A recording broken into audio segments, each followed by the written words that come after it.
எவ்வளவு பெரிய தத்துவம் இல்லை இது.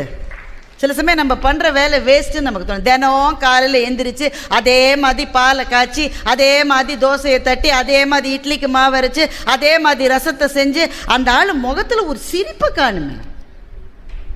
ஃபோனை பார்த்துக்கிட்டே சாப்பிட்டுட்டு போகிறார். இந்த ஃபோனை பார்த்துக்கிட்டே சாப்பிட்றதுன்னு வந்துட்டதுனால ஒரே ஒரு நிமிஷம் அதை பற்றி சொல்லிடுறேன். ஒரு காலம் இருந்தது, முகத்தோடு முகம் பார்த்து நாம் எல்லாம் சாப்பிட்ட காலம்.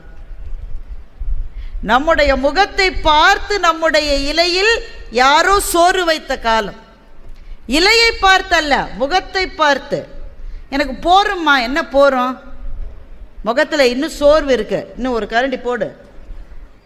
இன்னைக்கு யாருமே யார் முகத்தையும் பார்க்கறது இல்லை. அது வருது, பிச்சு பிச்சு தின்னுது, அது போகுது.